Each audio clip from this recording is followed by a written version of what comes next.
My name is Hallie Hardy and I am a senior here at EIU.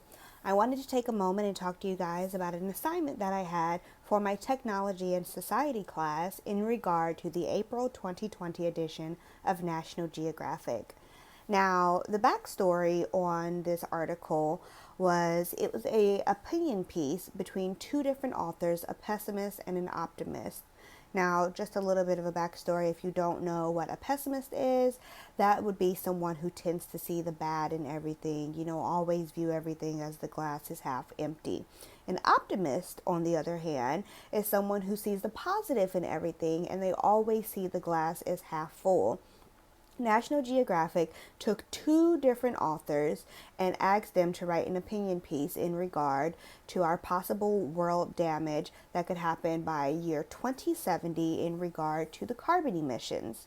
Now, right now, our world is dealing with climate change, and it's something that's been going on for decades. However, it's also something that has been greatly affecting our earth. It affects our wildlife, our sea levels are rising, our ice caps are melting, there's flooding happening, as well as random wildfires. And it's kind of like our earth is turning on us. Now, with the production of carbon dioxide, it is something that's inevitable. It's something that we cannot change. But these two authors decided to speak their piece about how they think this could potentially affect not only the human race, but as well as the wildlife. So I do have a couple of notes here. Just bear with me. Now, our optimist piece was by Emma Morris. Emma Morris is hopeful that with the technology and the knowledge that we have here in year 2020, that we could possibly come up with a way to not only save ourselves, but save the entire planet as well as the animals. Now, I think with Emma, what I got from her piece was that, she wants to conform to a green lifestyle. She wants to have us eat more of a plant based diet. She wants to have government regulations on powering our homes, powering our cars, powering our industries, and our manufacturing. Be that as it may, we must also think about how the carbon emissions affect the wildlife. Now, with Emma's piece, Emma Morris, with her piece, she thought of a way to incorporate the animals. Now, with Emma's piece, what I got from it was she was kind of thinking of a way to have animal and human and bring them together as one so we can all live in a perfect society and develop and grow together. However, on the pessimist side, by Elizabeth Colbert, the person who would find the negative in everything, I believe Colbert was a little bit more of a realist when it came to this. Now, Elizabeth Colbert feels like it's been decades since the carbon emission has come out. She discusses the first Earth Day in 1970 and how the plan was to clean up the world and protect the world and make it a better place for everyone. Yet, here we are decades later and we're still having the same problems, if not worse. So, with both authors, the biggest thing was how do we save the world, save the animals, save ourselves? Now, I understand where both parties are coming from. In a perfect world, I would love to feel like Emma Morris and feel like, we can incorporate the animals in our lives. And if we could do more of a naturalist like E.O. Wilson and have a half earth, half animal type of life where humans have their half of the planet and then the wildlife have their half of the planet and we can all flourish in our own habitats. However, Elizabeth Colbert, the pessimist view, feels that that's not possible. It's not possible simply because, for lack of a better term, humans are a little bit selfish. If we have the technology to take care of this, and that's if, because as I said, this is inevitable, it's going to happen, and we have to hope that we can keep up. There's a chance that this entire planet can just go underwater, and we have to figure out how to fix that because by the year 2070, which is the year that these two authors are referring to, by the year 2070, I'll only be 78 years old. I would love to live in a world where I'm not worried about the future of my children or my grandchildren or my legacy. However, you don't really have an option when you can't stop it, when it's unstoppable and it is inevitable. Now, Elizabeth Colbert feels that if we do have the technology to take care of this, then what does that do to the animals? Morris thinks that we can all work together and we can develop a new world where the animals grow with us. However, Colbert, a little bit more realistic, the opinion that I agreed with the most, is that that's not going to happen.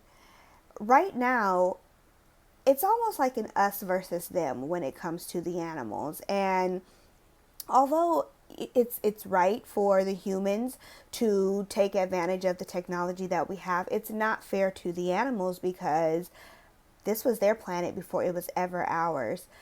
I personally believe that I can do my part in regard to making the world a better place. Obviously, I can recycle and I can try to use less energy and things like that. But I also think that I can look further into different platforms and different programs that are possibly saving these animals from destruction. I can't imagine a world, especially 2070, without animals. We've never been in a world without animals. They were here before we were. And if it comes down to, should we let the animals be the sacrifice for the human race, or should we bring them along with us? Well, it's not fair to the animals, but I understand where Elizabeth Colbert is coming from. There's no way we can save both. It sucks, it's sad, but there's no way that we can save both and still flourish in our planet. Right now, the population is growing like crazy, and by the year 2070, there is expected to be billions and billions and billions of people, around 11 billion people to be exact. And right now, we have to find somewhere to put these people. We have to make sure that we can feed these people. We have to make sure that they have somewhere to live and that they have resources, just basic resources to survive. And in order for us to do that, as well as take care of the world and save it from going under in regard to the carbon emissions, we have to be a little bit selfish. Granted, I don't want our world to turn into an episode of Black Mirror on Netflix where everything is technology driven. And that's the view that I got from Morris, to make everything very technology driven, put regulations on how much energy we can use, switch our cars out to electric cars instead of gas cars, and work on the sales tax to make sure that we can afford these things.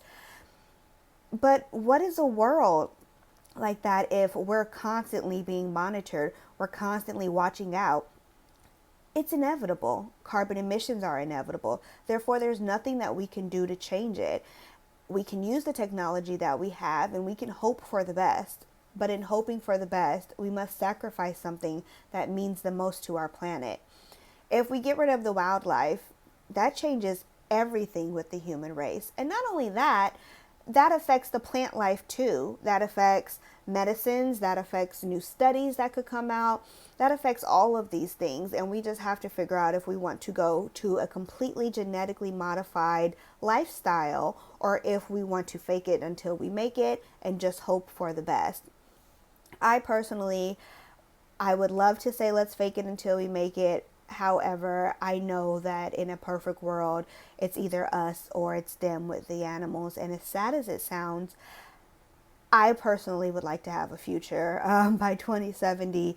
No one knows what this world's going to look like. Not me, not either of the authors, not the viewer that's watching this video. No one knows what the planet's going to be like, and we don't know if we'll even have a planet.